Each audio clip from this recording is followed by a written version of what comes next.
Goeiemiddag, dis tyd vir resep vir die lewe en vandag se resep het ek by 'n baie interessante ou oomie gekry 'n paar jaar gelede.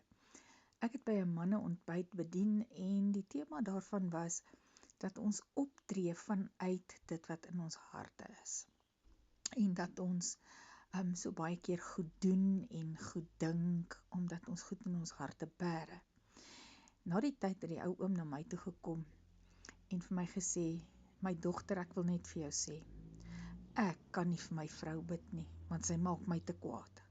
Maar ek bid elke dag vir die regering. Ek dog, dis nou 'n baie snaakse stelling wat hierdie ou oomietjie maak. En hy sê vir my, want die woord van God sê, as jy vir jou regering bid, het jy vrede. En hy stap weg. Nou ja, toe moes ek dit gaan soek het en dit was toe in die woord. 'n resep uit die resep vir die lewe. 1 Timoteus 2 vanaf vers 1 sê, in die eerste plek vermaan ek dan dat smekinge, gebede, voorbedes, dankseggings gedoen moet word vir alle mense, vir konings en almal wat hoog geplaas is, sodat ons 'n rustige en stil lewe kan lei in alle godsvrug en waardigheid. Want dit is goed en aangenaam voor God ons verlosser, wat wil hê dat alle mense gered word en tot kennis van die waarheid kom. Nie alle resepte maak lekker koek nie, party resepte maak ook slegte medisyne. Want ek kan nou dink 'n paar van julle voel, hierdie resep is nie vir my nie. Terwyl ek dit bedink het, het ek besef, in Paulus se tyd was die ouens wat in bewind was, alles behalwe goddelike mense.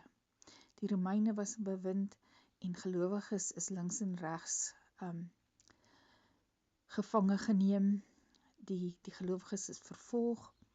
So dalk kan ons maar 'n bietjie luister na wat Paulus hierso vir ons sê. Hy sê, bid so vir konings en alle ander in gesagsposisies, sodat ons in vrede en rustigheid, toewyding en eerbaarheid kan lewe.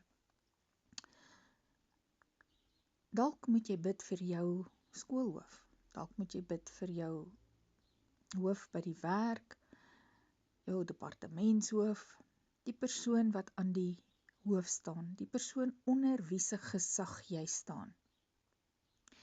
Hy is dalk 'n mislike ou, of sy is dalk 'n mislike mens. Maar hierdie woord van God sê, hy wil hê almal moet gered word. Is dit nie die heel wonderlikste ding wat ons vir iemand kan doen wat ons so sleg behandel, dat ons vir hulle kan bid, dat hulle die ware God, dat hulle Jesus Christus, die verlosser, kan leer ken nie? Is dit nie die heel beste geskenk wat ons vir iemand kan gee nie? En as ons dan nou moet bid vir die regering of die konings wat oor ons aangestel word, en ons weet regtig nie wat om te bid nie, want ons harte is dalk nie lekker oor hierdie ouens nie, kan ons bloot God se volmaakte wil oor hulle bid. Maar hierdie woord sê, as ons bid, sal ons vrede hê. So my boetie, my sussie, jy weet in watter situasie jy staan, jy weet watter ouens is bokant jou aangestel. Ouens wat dalk mislik is, omdat hulle seer het.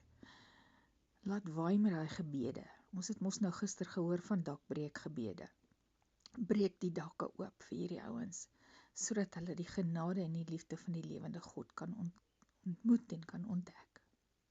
Aba Vader, dankie dat geen mens op hierdie aarde vir U verlore is, voor die laaste asem nie uitgeblaas is nie. Dat U vir elke ou nog 'n kans gee. As ons as gelowiges ons gebede tot U rig, vir ons regering, Aba Vader, dan luister U. Mag U volmaakte wil geskied. Ons loof U naam. Amen.